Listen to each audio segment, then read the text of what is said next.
एक बेबुनियाद तोहमत और उसका जवाब।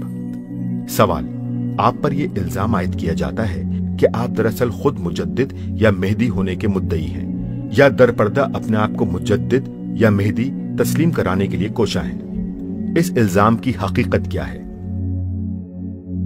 जवाब, इस इल्जाम का जवाब मुतअद्दिद मर्तबा तर्जुमानुल कुरान में दिया जा चुका है, इसलिए अब कोई नया जवाब देने के बजाय मैं अपने साबिक जवाबात ही को नकल किए देता हूँ। सबसे पहले 1941 में मौलाना मनाजिर एहसन साहब गिलानी ने अजराह इनायत दबी जबान से मेरे मुताल्लिक इस शुबे का इजहार फरमाया था।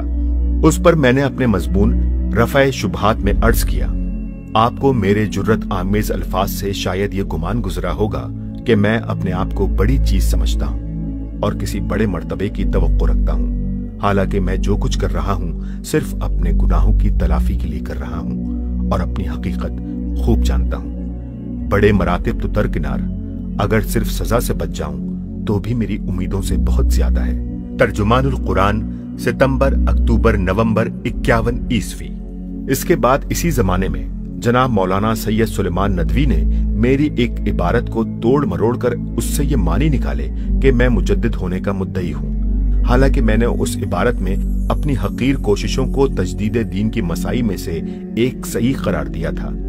उनके इस सरी इल्जाम के जवाब में मैंने अर्ज किया था, किसी काम को तजदीदी काम कहने से ये लाजिम नहीं आता कि जो तजदीदी काम करे वो मुजद्दिद के लक़ब से भी मुलक़्क़िब हो। सदी का मुजद्दिद होना तो इससे बुलंदतर बात है। ईंटें चुनकर दीवार बनाना बहरहाल एक तामीरी काम है, मगर क्या ये लाजिम है कि जो चंद ईंटें चुन दे वो इंजीनियर भी कहलाए, और फिर इंजीनियर भी मामूली नहीं बल्कि अपनी सदी का इंजीनियर।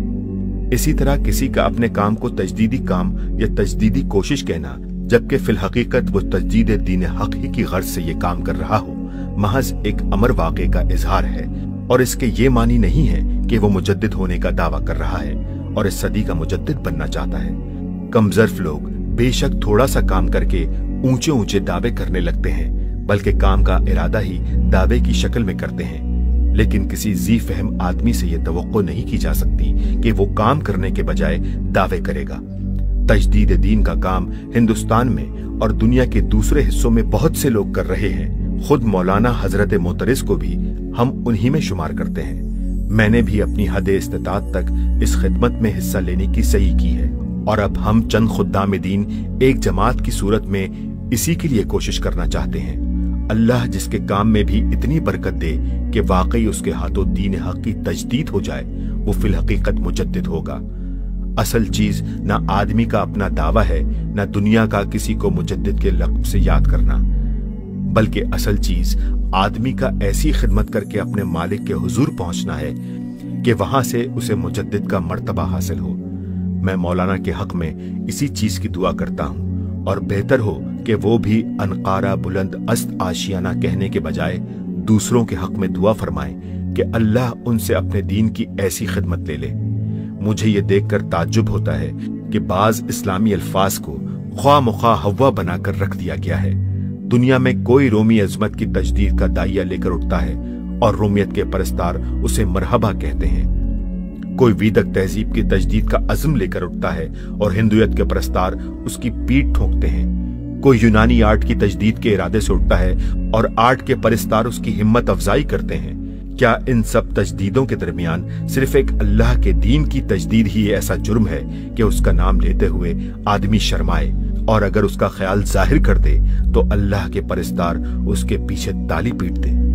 तर्जुमानुल कुरान, दिसंबर 1941 ईस्वी, जनवरी और फरवरी 1942 ईस्वी।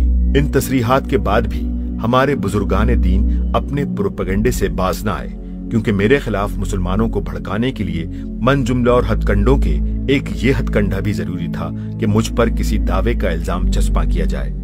चनाचा 45 और 46 ईस्वी में मुसलसल ये शुबा फैलाया जाता रहा कि ये शख्स महदूयत का दावा करने वाला है।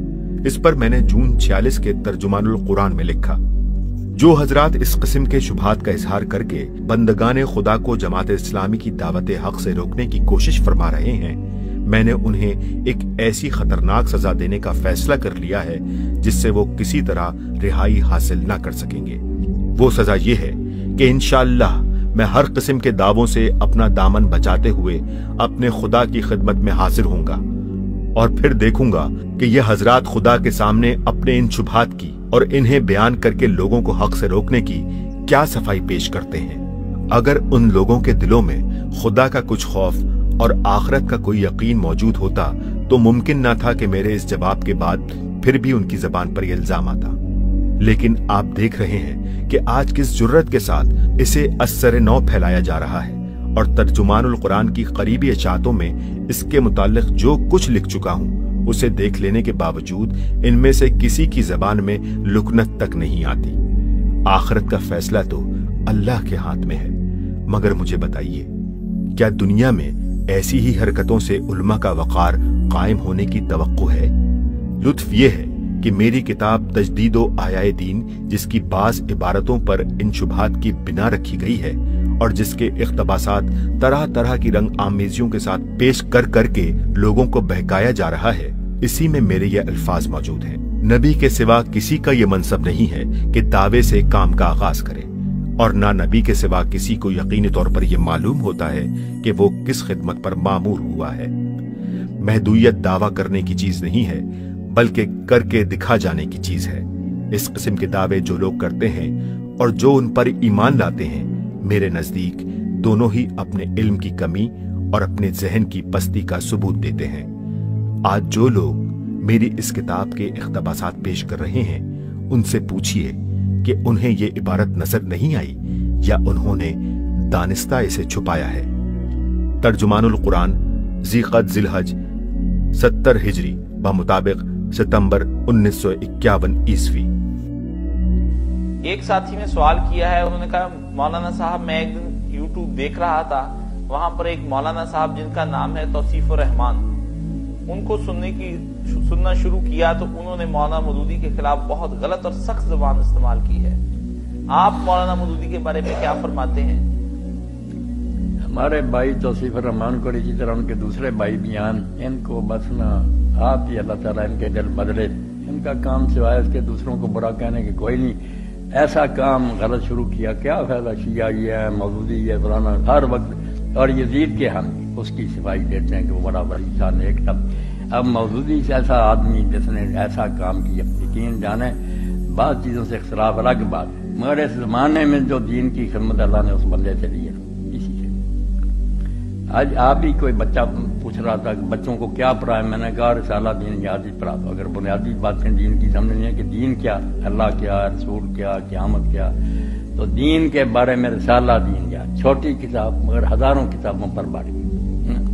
تو نیک کام جو کرے اس کی تعریف کرنی چاہیے، کچھ آ کے ٹانگ کھینچے اس کو برا کہیں، مگر یہ ہمارا سامنے آئی ہے کہ جب سے اسلام شروع ہوا نا، نیک بندے کی قدر نہیں کی ان مسلمانوں نے، مرنے کے بعد قبر اس کی پوچھتے ہیں، زندگی میں اس کو یہی ہے کہ یہ کافر ہے، یہ فلاں فلاں۔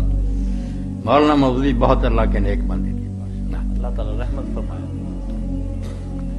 مجھے اس وقت وہ مصرے یاد آ رہے ہیں جو عبداللہ شاکر مرحوم نے لکھے تھے، ماشاء اللہ کی قیدی نظم لکھی، 16 صفحے کی تھی، پنجابی زبان میں۔ مولانا کو سزائے موت دے دی تھی ان ظالموں نے اس وقت، تو اس نے یہ بات کہی، واہ سید سردار تیرے سر تیرا ہے سرداری کا، برکا دیتا ہی تھال جوانا تو تاریخ نیاری کا، دڑکا تڑکا ذرا نہ کیتا اپنی جان پیاری کا، تو پیغام زمانے تائیں جتا بات بھاری کا۔ اب جو ہاتھ ہی نہیں لگاتے کتابوں کو، کا کیا کریں؟ جب پوچھیں کو پڑھا ہے نہیں، سنی سنائی باتیں وہ ایسا ایسا، تو اللہ ان لوگوں کو ہدایت دی، اس کے علاوہ اور کیا کہہ سکتے ہیں۔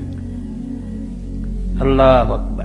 میں جو پڑھے لکھے یورپین ممالک میں مسلمانوں سب سے کہتا ہوں کہ جو علی گڑھ یونیورسٹی نے کہا تھا نا کہ ہمارے لیے ایک کتاب لکھ دو جو ہم اسلامیات میں داخل نصاب کریں، تو پھر اس کے 3 حصے مولانا لکھ سکے، وہ ایک ہی کتاب میں، 2 پھر بعد میں نہیں لکھے گا، مگر وہ ہر بندے کو یہاں بھی پڑھنی چاہیے۔ اسلامی تہذیب اور اس کے اصول و مبادی، تہذیب ہوتی کیا ہے، اس میں پھر جو ہے نا کہ انسانی زندگی کا مقصد کیا، بنیادی عقیدے کیا، یہ اسلامی تہذیب اور اس کے اصول و مبادی، یہ ہر پڑھے لکھے بندے کو پڑھنی چاہیے، پتہ تو چلے کہ اسلام ہے کیا۔